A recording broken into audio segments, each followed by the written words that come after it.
छगन भुजबळ मुळात अर्धवट माणूस आहे. कारण शरदचंद्र पवार साहेबांच्या पक्षात असताना त्यांनी मुंबईला ओबीसींचा मोर्चा गेला, त्या मोर्चाला त्यांनी विरोध केला होता. तेव्हा ते मंत्री होते, बांधकाम मंत्री राज्याचे. आणि आता ज्या वेळेला महायुतीला त्यांनी पाठिंबा दिला, महायुतीला पाठिंबा द्यायच्या आधी ती 3.5 वर्ष जेलमध्ये होती. आणि जेलच्या भ्यानं परत ते महायुतीत गेले, तिथं मंत्री झाले. आणि परत ओबीसी समाजाची मतं मिळवण्यासाठी त्यांनी मनोज जरांगे पाटलांच्यावर टीका, दारू पिणारा, चपटी पिणारा आणि घाणघाण शब्द वापरलं. एक मराठा समाज म्हणून मला त्या गोष्टीचा खूप राग आला.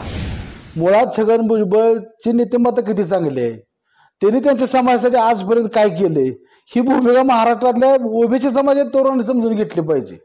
छगन भुजबळनी फक्त स्वतःचं घर भरायचं काम आजपर्यंत केले. स्वतःचा समाजासाठी त्या भुजबळनी काय सुद्धा आजपर्यंत केलेलं नाही. निव्वळ अर्धवट माणूस आहे भुजबळ. नमस्कार, मी पंकज महाडिक. SSM न्यूज मध्ये आपल्या सगळ्यांचं स्वागत आहे. राज्यात विधानसभेच्या निवडणुका लागल्या आहेत. सगळ्याच मतदारसंघात जवळपास चुरस दिसून येत आहे. मराठा आरक्षणाचा प्रश्न देखील या विधानसभेच्या निवडणुकीला जोरदार गाजला. मनोज जरांगे पाटील यांनी विविध मतदारसंघात आपले उमेदवार उभे केले, मात्र त्यांनी नंतर या उमेदवारांना माघार घ्यायला लावली आणि आपण राजकारणात जाणार नसल्याचं सांगितलं.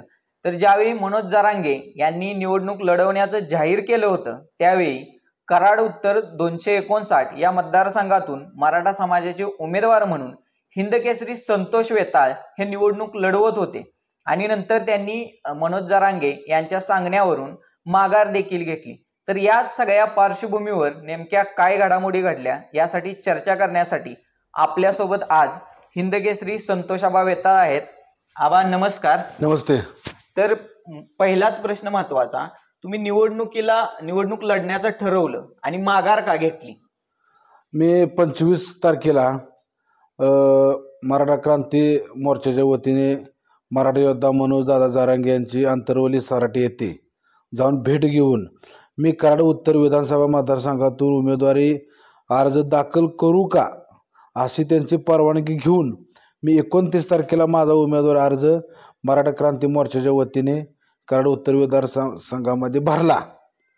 परंतु त्याने 3 तारखेला निर्णय घेतो सांगितलं. 3 तारखेला जर मी अर्ज ठेवा म्हटलं तर ठेवा, नाही ठेवा म्हटले तर सर्वांना अर्ज काढावं लागतील. त्याप्रमाणे त्यांनी 3 तारखेला आपली भूमिका जाहीर केली. मी 3 तारखेला परत अंतरवली सराटी येथे दादांना भेटण्यासाठी गेलो होतो आणि त्या ठिकाणी त्यांनी भूमिका जाहीर केली की आपण 288 मतदारसंघामध्ये आपण उमेदवारी अर्ज सर्व उमेदवारांनी माघारी घ्यायचा आणि आपण मराठ्यांच्यासाठी लढा द्यायचा.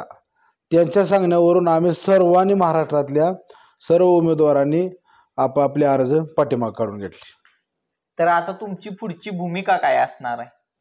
मी आता कराड उत्तर मतदारसंघातून महाविकास आघाडीचे उमेदवार आदरणीय बाळासाहेब पाटील यांना मराठी क्रांती मोर्चाच्या वतीनं आम्ही सर्व मराठा क्रांती मोर्चाने त्यांना जाहीर पाठिंबा दिलेला आहे. मग आता भाजप महायुतीचे सुद्धा या ठिकाणी उमेदवार आहेत, तर तुम्ही महाविकास आघाडीच्याच उमेदवाराला का पाठिंबा दिला?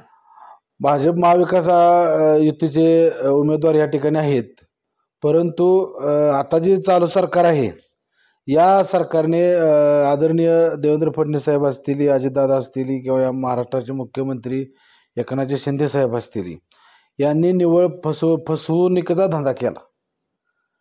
मनोज जरांगे पाटील यांनी मुंबईवर मोर्चा काढला होता. जवळजवळ 1 कोटी मराठा मुंबईला जाणार अशी त्यांनी घोषणा केली होती.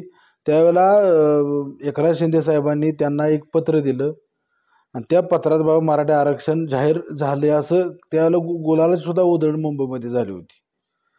आणि त्यानंतर ती सगळ्या घोषणा सगळ्या फाशव्या निघाल्या. त्यामुळे परत मनोज दादा जरांगेंनी ह्याचं हत्यार उचललं आंदोलनाचं आणि त्यातून काय होईना म्हणून परत उमेदवार अर्ज दाखल करायला लावलं. त्यामुळे आम्ही महाविकास आघाडीला माझा पाठिंबा दिला. मग जर मनोज जरांगेंनी अर्ज मागे घ्या असं सांगितलं नसतं तर तुम्ही लढण्याची पूर्ण तयारी केली होती? पूर्ण तयारी माझी झाली होती. माझ्याप्रमाणे 288 मतदारसंघामध्ये सर्वांची तयारी झाली होती मराठा आरक्षणासाठी. कारण आपले मराठा समाजाची तरुण आहेत, अतिशय गरीब समाज आहे मराठा समाज, सगळीच श्रीमंत नाहीत. अशी 70% समाज आहे तो खूप गरीब आहे. त्या समाजासाठी जी पोरं शिक्षण घेत आहेत त्यांना नोकऱ्या नाहीत, त्यांच्यासाठी आम्ही लढाई तयारी पूर्ण केली होती. मग आता तुम्ही सांगताय की भाजप किंवा महायुती सरकारनं मराठ्यांची फसवणूक केली, तर येणाऱ्या काळात तुम्ही जर या मतदारसंघात महाविकास आघाडीला पाठिंबा देताय तर त्यांच्याकडून हा आरक्षणाचा प्रश्न सुटेल का? एकनाथ शिंदे साहेब हे मराठा आहेत आणि सगळ्यांच्या आशा उंचावल्या होत्या, म्हणजे माझ्या सुद्धा स्वतःच्या उंचावल्या होत्या की शिंदे साहेब ह्या जातीवंत मराठा आहेत, ते 100% मराठ्यांना न्याय देतील आणि आरक्षण देतील. पण शिंदे साहेब हे दुसऱ्याच्या सांगण्यावरून सरकार चालवतात, स्वतः सरकार चालवत नाहीत. आणि महाविकास आघाडीचं सरकार हे मला 100% खात्री आहे की महाविकास आघाडी सरकार ही मराठ्यांना आरक्षण देईल, मराठी तरुण मुलांना त्यामुळे न्याय मिळेल आणि शिक्षण घेतात त्यांना न्याय मिळेल. म्हणून महाविकास आघाडी त्यांनी जर आपल्याला नाही आरक्षण दिलं, पुन्हा मनोजदादा जरांगे यांच्या मार्गदर्शनाखाली पुन्हा आंदोलन किंवा जी मनोजदादा जरांगे भूमिका ठरवतील त्याप्रमाणे आमची भूमिका सर्व मराठी तरुणांची ठरेल भविष्यात. मनोज जरांगे पाटील असतील, ते गेल्या वर्ष दीड वर्षापासून या मराठा आरक्षणासाठी लढा देत आहेत. त्यांनी उपोषणाच्या माध्यमातून हा लढा सुरू केला, त्यानंतर मूक मोर्चे झाले, त्याबरोबर गावोगावी नेत्यांना बंदी देखील झाली.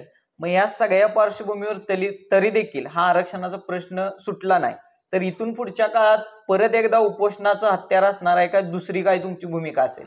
आता मी एक लहान कार्यकर्ता मराठा क्रांती मोर्चाचा, मनोजदादा जरांगे जी भूमिका घेतली ती मराठा म्हणून सर्व महाराष्ट्रातील तरुणांना ती भूमिका मान्य असेल, कारण ती मराठी माणसाच्या हिताचीच भूमिका घेतील.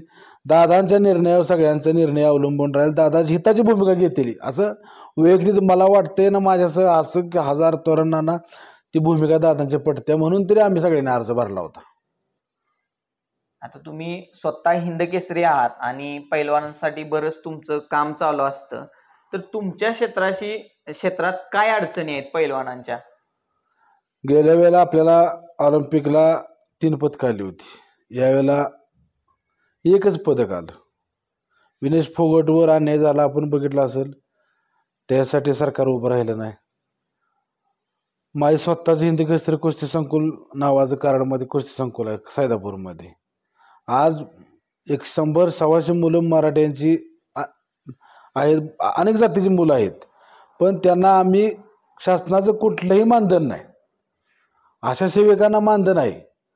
आज आपण ऑलिम्पिकला पदक आणल्यानंतर महाराष्ट्र शासन असेल किंवा केंद्र शासन असेल, लागल तेवढा निधी, लागल तेवढं त्यांना बक्षीस दिली जातात, परंतु ऑलिम्पिकला पदक आणावं म्हणून ह्या देशाची केंद्र शासनाची किंवा राज्य शासनाची कोणतीही भूमिका नाही.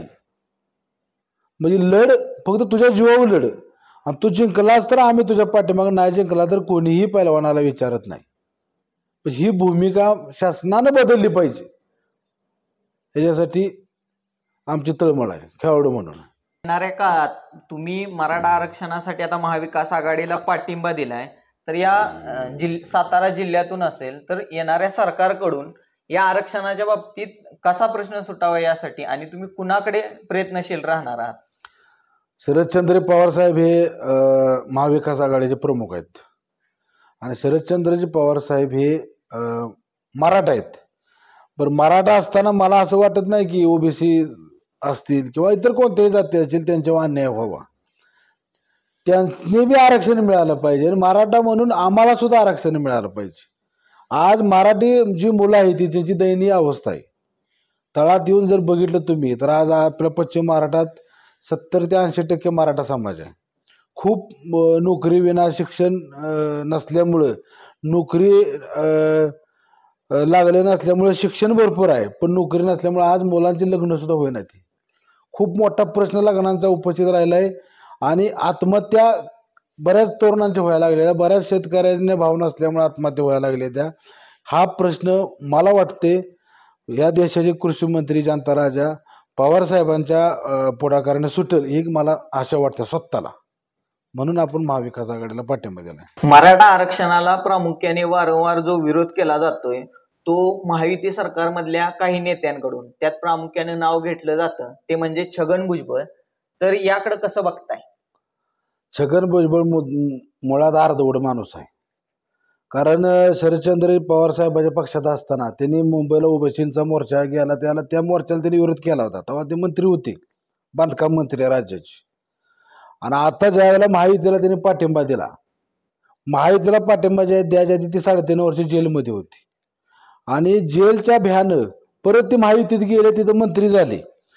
आणि परत ओबीसी समाजाची मतं मिळवण्यासाठी त्यांनी मनोज जरांगे पाटलांच्यावर टीका, दारू पिणारा, चपटी पिणारा आणि घाणघाण शब्द वापरलं.